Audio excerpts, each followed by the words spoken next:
Hello everyone and welcome to another one of our videos. Today we're going to be going over the features of the FlexiPrint RIP software for DTF. I wanted to do this video for a while now because a lot of customers that purchase the DTF units that we sell, they come equipped with this incredible software, which, as you will see in the next few minutes, as we dive into all the different features that this software has, you'll be able to customize all your prints right here from this particular software.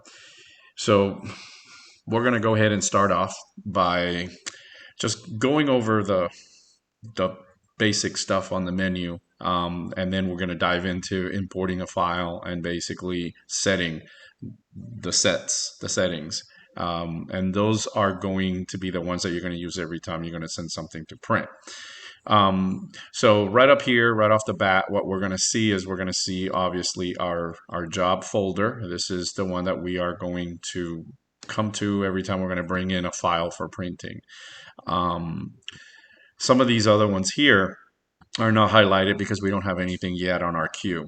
So up here, we're going to see the different types of printers. Obviously, if you have this software, then you already have your printer installed.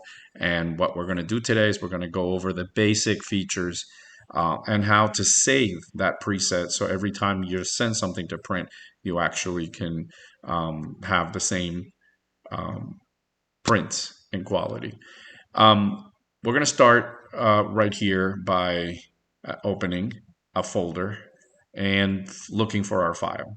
But before I do that, what I want to do is I want to take you a couple of steps back to when we completed the actual gang up sheet in Photoshop.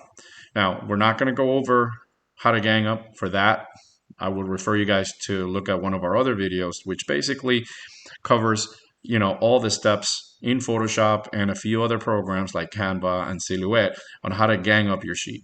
I just want to take notice of what I have prepared, and as I save it, how I'm going to be saving it, because what comes next is to bring it into Flexi.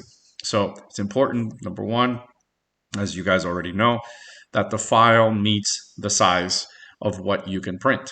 So in this case, I prepared a file that is under 21 inches wide and under 32 inches tall, right?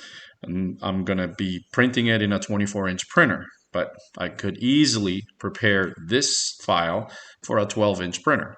So it doesn't really matter in this area of our conversation right now whether you're working with a 12-inch machine, a 13-inch machine, or a 24-inch machine. The Flexi is going to be the same steps. The only difference is that, of course, your file would be a little bit more narrow in the case of the 12-inch or the 13-inch.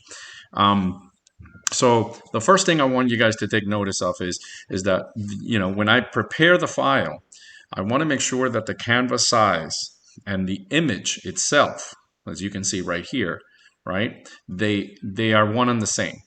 I want that canvas to be as close as possible to the image itself, to the outer border, and by that I mean the border that starts here and ends here and starts up here and ends down here. Because that's going to be important as we move into the Flexi program, so that we could accurately not only center what we're going to print, but also utilize every space available in your film. So now that I went ahead and I finished ganging it up and I got it saved as a PNG, all one layer, right? The steps are simple. We come back to Flexi, we open, and we select that file. We open the file. And then what we're going to do is we're going to double click that file, and we're going to open here this Flexi menu right here. Okay, this is what everybody gets. Now, if you're setting up Flexi for the first time, there is a series of steps that we're gonna discuss as you start here on this first tab and work your way down to the last tab. Every one of these tabs has a function, and it's important for you guys to understand what each function does. Okay, so the first thing that I want you guys to take notice of is the fact that this file that I just opened right here is almost 21 inches, which is exactly coming into the size that I prepared in Photoshop, right? And right up here, you can see that on the right side starts at 0 and it ends in 24, right? So the film size here is 24.8. The first thing I could change here is the size of my film. So if I want my film to be 23 and a half, then all I have to do is make that correction right up here. This is your media size area right here. This is your job size area.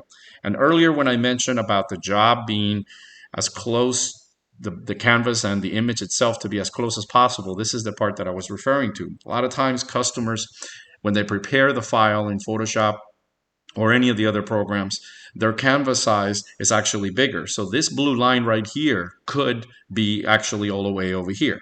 Now, what that's going to do is it's going to be, number one, it's an empty space. And number two, it's not going to let you print as wide as possible to the very edge of the film. You always want to leave some space on either side, perhaps a half an inch on either side. So that means that I could have taken this file all the way to 22 because my film, in fact, is 24 in this case, right? So again, if my file is for a printer that's a 12 inch, then obviously if my film is 12 inch, the largest I want to go is 11 and a half, sometimes 11.75. But it's very important that that canvas and that image that's inside the canvas are one and the same, as close as possible, because that's going to allow us to be able to make that file as wide as possible if we need to, right? So the second thing that I want you guys to take notice of is obviously the properties of the job, which are right here, which are the same as the ones in Photoshop. See right here, 20.84 by 31.37. If I go back, there it is, exactly the same size. And obviously, my job size is 100% the accurate size. What does this mean? Well, it means that if I try to upsize or downsize my image, and I save this profile, every time you bring another file in and you use this preset, it will either shrink it or enlarge it, which you don't want to do that. All we want to do here is make sure that this number is at 100% always when we save our preset. Now up here, this is where our preset is. We don't have a preset set right now. So we're going to create one for the first time. I've already brought in my file. The first thing that you've already discussed is the size of your film, which is determined by your printer size, and your job size, which is basically within the area of whatever film size you're working with in your printer. Next, I want you guys to look at the very important feature, which is to mirror your image, right? So by clicking this F right here, this is going to mirror my job. So this is the first setting that I have to make sure that I adjust, right? The second one could be the rotation of the image. Now, I don't want to rotate my image. I want this little guy to look just like this, straight up. You have all these other options right here, but look what happens when I decide to go sideways, right? So now I'm chopping off my image in order to fit on this area. So my image has to always be like this. Why? Because I prepared my image like this, right? So it has to come in the same way, and that's where you have to click here for that. So that's as far as tab number one. So we're going to move on to tab number two, okay? Here, there's not much to do except after output. We always want to have hold, not delete. Why? Because after output, we build our own history. That history, at any time, we could go back and reinitiate that print yet again. So hold is where I want you to be at here. The next thing that you're going to see here is going to be basically the type of profile. Now this ICC profile that's here, it's going to control color, clarity, color intensity, vividness, all that stuff, right? So there's already one that it's built into here. We could download different ones if we need to. Some basic printers, like the 12-inch, operates with one particular ICC profile, which covers basically everything that you need. So it's already preset with everything that you want from factory. You can make changes to it, as you will see as we continue going forward. So basically what I'm doing here is I'm just selecting one of the many ICC profiles that we have available for the larger machine, which in this case is the 24-inch machine. Okay. Now, once I select that output profile, I'm going to discuss things like print mode, which is how many passes of ink the print head does, what basically is the DPI that the unit can actually output, which is in this case is 720 by 1080. Sometimes this is 720 by 720, sometimes is 1080 by 1080, sometimes it's 1080 by 1440. Again, that information, it's really technical when it comes to how many passes of ink is being deposited, and it directly affects how fast the machine can print. So like anything, we want things to be as fast and as good as possible, right? We don't want things super slow. So an output profile that's going to slow down the machine, it's not feasible for us to work with. We want something that prints fast. Now, we don't want it too fast, like 360 by 360, right? Or 720 by 720. We want a little bit of resolution. We want a little bit of brightness and color intensity. So most machines are going to operate in 720 by 1080 or 720 by 2400. And that gives you, I think, a good selection of color. It's going to give you good vividness. And it's going to maintain a rather good speed as it produces the film print. So we have that selected. The next thing that we're going to select is going to be the choke. So when I click on choke here, you can see the choke basically affects the spot white, which is the one thing you want to do. And choke, for those of you that are not familiar with that term, is basically the process where the white that's going to come in behind the colors, right? It's going to become smaller than the actual print. And so you're going to see an area of color around the border. And what that's going to do is it's going to avoid us ever seeing a little bit of white creeping up around the color, right? Because nobody wants to see that. And so what we'll do here is we'll double click on the distance. We're going to get this little area right here. We're going to select choke, and then a 0.10 is pretty good. Some people key in 0.15. Okay, so I would say somewhere between minimum of 10, maximum 15. 0.15 would be what we want to do. And then we want to click this one right here, was the choke, only the rip generated. Click OK. Now we have that setting. We're moving on. Click OK. Now from here, we're going to move on to the next tab. So now this next tab basically is, it's got the picture of the actual printer. This one right here are presets from factory. As soon as you go back here and you select this output profile, everything that comes next is going to be a default. So there's not much for us to really change here, nothing that we really want to change at all. The next after that comes something that a lot of people use. A lot of people tell me, well, if I've already ganged up this sheet and I want to be able to crop an area, I no longer want to do as many of these little sunflowers. In fact, I just want to do 4. Then I can just bring that over here. Now, notice that there are 2 types of arrows, right? There's this one, and then there's that one. Let me do it again. There's this one, and then there's that one. So I don't want to use that one. I want to use this one, right? 2 arrows pointing there, right? And that one I could use here, I could use here, right? Now, if I want to reset this without having to bring it back up, I can just come right here and hit reset. So that's going to give you exactly the size that you originally had. Again, you can crop from down here up, or you can go from up down. We can meet in the middle. We could do this one. So it all depends. Here it's repetitive because we have the same image all over across this area, but sometimes we have things in this corner that are different from the bottom, etc. So we could basically just move from the right to left and try to use, obviously, this little guy, right? Not that one. All right. So we're going to reset that and keep it right here. Next, we're going to move on to this little guy right here. So customers sometimes want to label the print job. They want the actual print on the side or on the top. So this right here, by clicking on print labels, we could put the printer name. I don't know what you would want that, but that option is there. You could put the job name. I can see that being something worthy of marking on the end of the print job. So she starts printing down here. By the time it concludes, you'll have the job, the print job at the end of that, telling you this job name is such and such. It can also tell you the number of copies.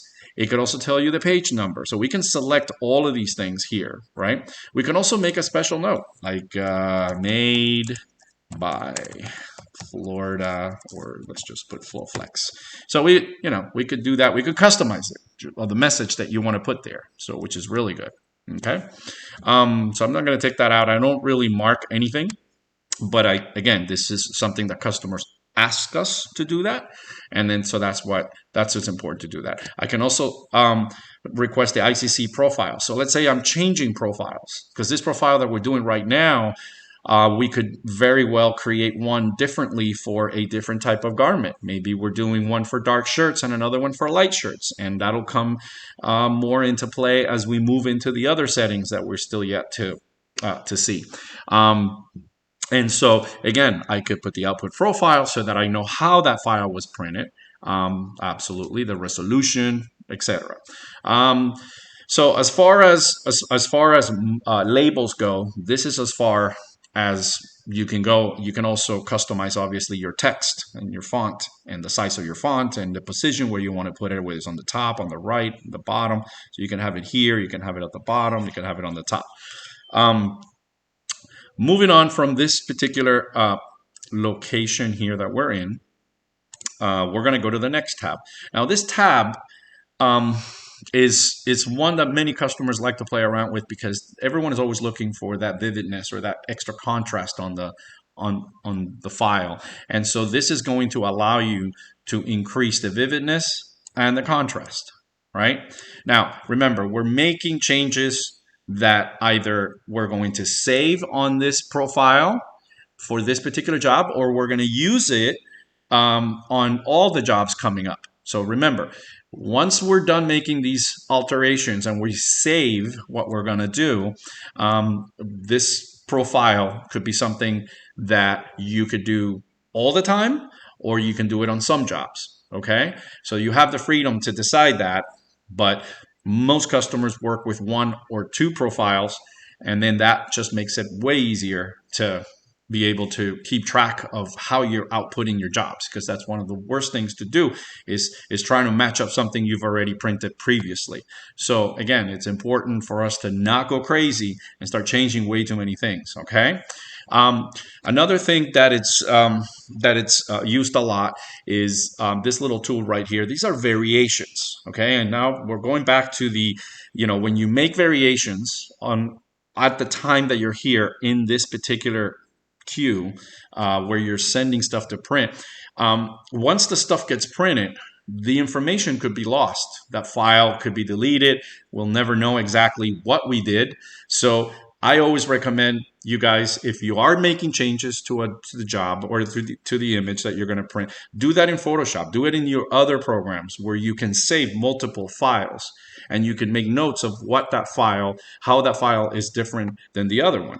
Because if we come in here and we click this little box right here, it's really super cool, because it could make me change the hue of the color. I could make it redder, or I can make it more magenta, or I can lean it more towards the blue, more green. So what's going to happen is, if I select one of these, and this is my original right here on the top, and the bottom is the setting that I'm going to change. So once I make that change and I save, obviously, I have to keep track of what I did. I have to make a note of that, because if, God forbid, 3 weeks from now or 3 months from now, the customer wants the same thing printed. Well, if we made alterations, there's chances that you're not going to match up what you're printing again. So that's something that we have to use very carefully, right? So that's why I keep referring you guys to go back to your particular software of use, whether it's Photoshop, Illustrator, or Canva, or Silhouette. Any of those programs are going to allow you to make these alterations of color and allow you to save the file, particular file, with those changes so that you can keep track of what you're doing as you're doing it. Okay, so I'm going to go ahead and cancel out of here, but I just wanted you guys to see how I got to here by using this little button right up here. Okay, so again, not a problem using the vividness. I mean, you can increase it as far as you want to here, the contrast. Just be real careful with this variations key right here, because that could throw the color off way off base. Okay. Next, we are right here in this particular area right here where we can do separations of color. That's not something we're going to need to use. So I'm going to skip over this one and move on to one that actually has real use. Like, for example, if I go back to my Photoshop file, and I know that this is a transparent background, but I'm just want to double check what aspects of this file are what color. Remember that the machine prints cyan, magenta, yellow, black. That's your CMYK, and it also prints white. So if I click on preview, okay, and I leave it set on cyan, it's going to give me a cyan areas. If I switch to magenta, then I could do magenta, I could do cyan and magenta, I could do yellow. So it's showing me everything as a preview. This is my black areas, and then this is my white areas. Okay, so what's going to happen here is I have the ability to select what I'm going to print, and what I want to do is I want to double check that everything that I'm going to print is actually going to come out. And this is a way to preview each individual channel and make sure that, number one, the area that it's going to print in white, it's actually that area and not the entire area. That's basically one of the things that most customers want to take a look at. They want to double check that everything is going to come out the way it's supposed to. Next, we're going to move on to no, we're not going to do anything on this tab because it doesn't function anything. This one right here also is a tab that really has very little use for us. This one right here is one that it's worthy of a lot of explanation. This one right here is our color control. So once I'm in this tab right here, I could move my cursor over here to the right where the design is. And as you can see, as I move it across different areas, notice up here in the original color and the output color, what I'm getting. I'm getting actual RGB values, right? So this file is a PNG. So because it's a PNG file, it has RGB values for color. Our machines, they print with CMYK plus a white. So what we're looking at here is we're looking at how one color is the file and the second is the output, right? So that means the machine or the RIP has to convert this RGB file into a CMYK file in order to print it. And so when that translation occurs, you could lose a little bit of information. And this is where colors don't come out exactly the same. Now, it's very difficult to color match a color. This tool right here is excellent because it allows you to, let's say, select this yellow, and it's giving me this value right here, this RGB value, and it's also giving me this CMYK value, right? Now, if I double click on this, I get this window. And this window is basically the window where I could tell them, the software, I want you to convert it from what this is to this. And I'll have to take my chances because the machine is going to interpret the color and say, I think it's this value right here, which is 1% cyan, 5% magenta, 100% yellow, and a little bit of black, right? Don't worry about the spot white because the spot white is 100% all the time in the areas where the white should go. And the white is controlled in another tab, which is the very last tab we're going to next. So don't worry about the spot white here. This translation right here that we're trying to look for is whether we want to match it completely. So in other words, I don't want you to convert it. I want you to try to get as true to this RGB as possible. So when I click here from RGB to RGB, I'm basically telling the machine, don't interpret the color, just give me what I have here and as close as possible, okay? And the only other setting that we want to look at is right here, apply to all. That means all the yellows, because that's what I selected. I selected that yellow, okay? It's not going to affect any other color, just the yellow, okay? And once I click OK, then I'm back over here again. Again, this is not a setting that I want to make permanent. This is just a setting that I may decide to use in a job because this one customer is very picky about the color in particular. Okay, so I'm just going to cancel out of here. Just wanted to show you guys that. If I want to delete that, then I'll just click here, delete, and it's gone. I could have multiple ones here. I could do one for the blue, one for the green, one for the yellow, etc., etc. I could do all of those targetings. I could do that. The last tab is the tab that has the control of the white. So what we're doing here is we're controlling how much white we're depositing, and obviously we are doing two things here, right? We're going to do the spot white, make sure that it's on spot white, make sure that it's on the setting of white that you want. We're going to go over each of these two right here so that it actually gives us what we need, and I'll go over them right now. The alpha channel data is the one that we want to use for the back of the solid area. So we need to have this one checked, and then it's up to us to decide whether we want to use a solid under or we're going to use a transparency mask. Okay? At the end of the day, either one of these would actually work fine. The transparency has a feature where if you're not doing vector stuff and you're doing, let's say, pictures or things with halftones, it's a much softer load of white in the back of that print, which ideally that's the one you want to select.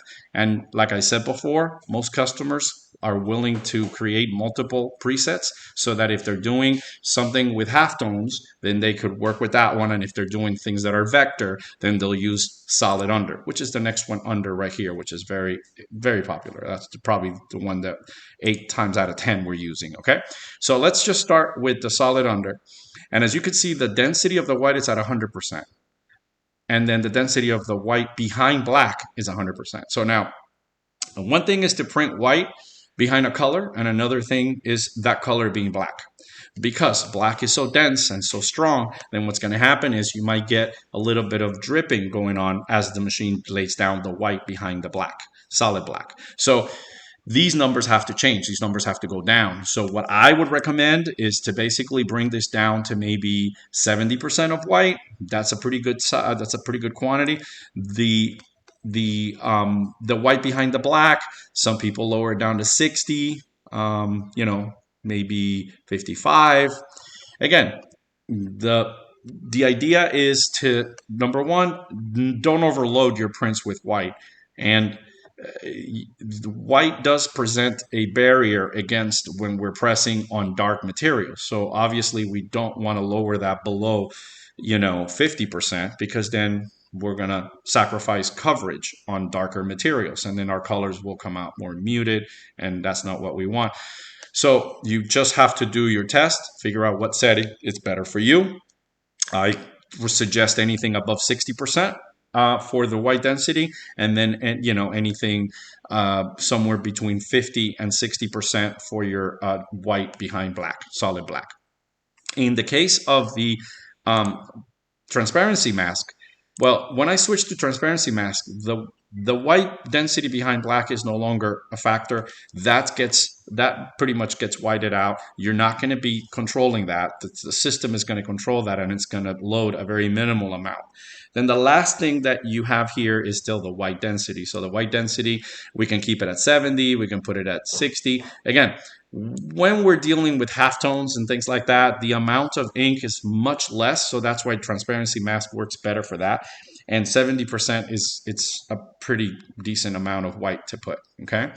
So now that we've arrived at the end of all our tabs, right, and we've already made these settings, then what I'm going to do is I'm going to go save as up here. This is the yellow little icon. And I'm going to get this little window. And this little window is every tab that we actually played around with before. And what we want to do is we want to select all, make sure everything is selected. And then I'm going to click OK. And then I'm going to name this preset. So before I mentioned about naming it based on what you want to use it for. So in this case, we're going to do transparency mask. So I'm going to do DTF, transparency mask. And what we're going to do is we're going to put that we actually added a choke, which is, 0.15. So we can do 0.15, mm. So that's our choke. We could also put for halftones if we want to put for halftones. And then later we'll create a second one for solid under, which is going to be for vector files. And again, we can name it however we like. That's going to be our preset basically for that. You can make it a read-only file. So if you're working in an environment where multiple people are using the software and you don't want anyone to change your preset, absolutely, you can click that read only and then stays like that. Keep in mind that if I click the read only, if I have to come back here and make a change on this particular preset, I won't be able to do anything with that. I'll have to delete it and restart again from scratch. So what I recommend for you to do is to start by saving it as a standard file. Don't save it as a read only, because then if you've forgotten to make a particular change that you wanted, or you made a change that you didn't want to keep, then you can't undo that. You have to delete that preset and start again.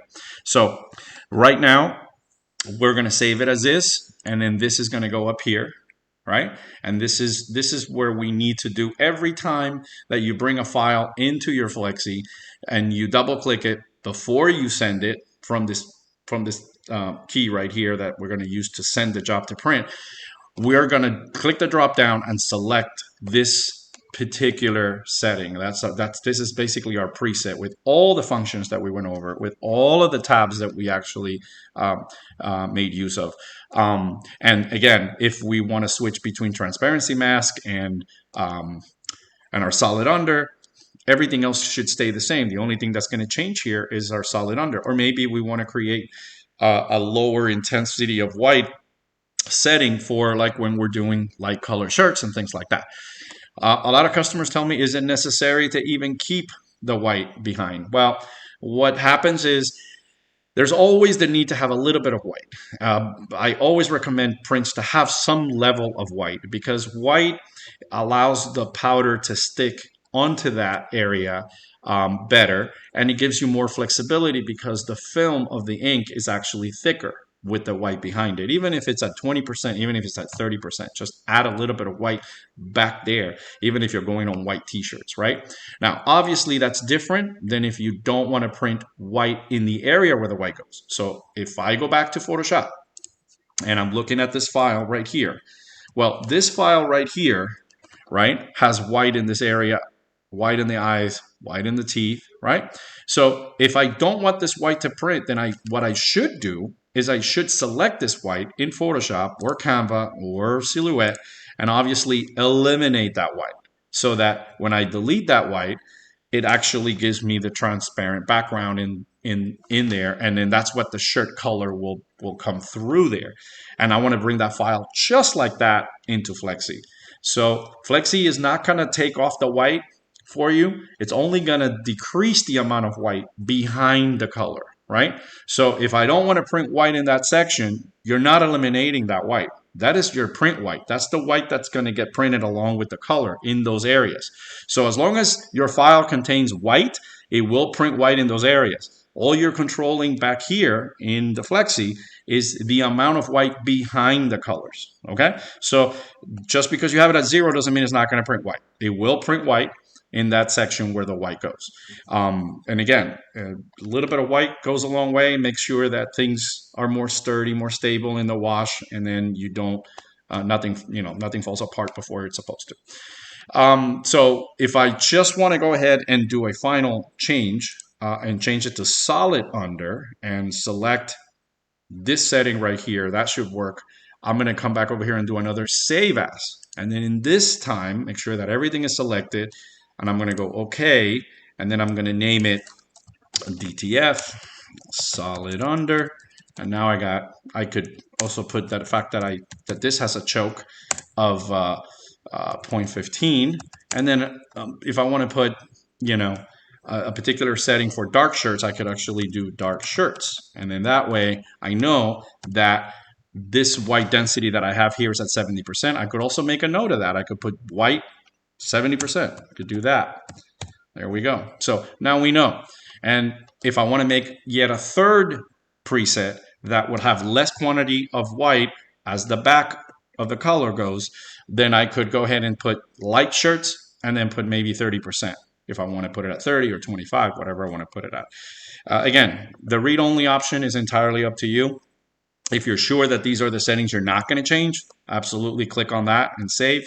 So here I go, and I'm going to save that. So as you can see, it's changed. So here we have solid under, and then we have transparency. So every time I switch it, it's going to make that little switch. You saw how it went from that to that to that. And that's basically the end of that. When it's time to send it to print, I could click on send, or I could click OK. If I click OK, all that I did was basically I'm in a holding pattern here. I haven't sent it to print, but all my settings are in place. And I have a little area right here that tells me what the resolution is going to be, what kind of ICC profile I've chosen.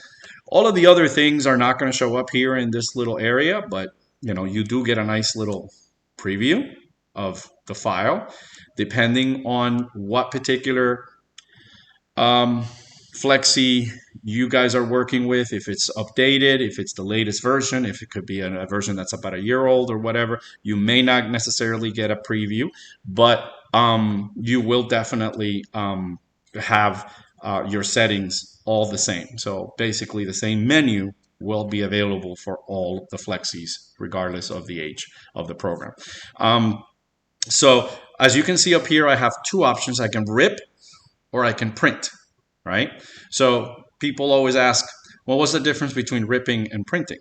Well, the difference is that if I click on rip, it's going to rip the file, but it's not going to send it to the printer. But if I select send to the printer, then it'll go through the process of ripping, and from ripping, it'll go to the output and it would actually print. For those of you that are working with a 12-inch machine, that machine obviously runs with a second software, and I will do a video on that software separately because I don't want to confuse guys that are printing directly from Flexi directly to the printer. And we do have some printer setups that are like that.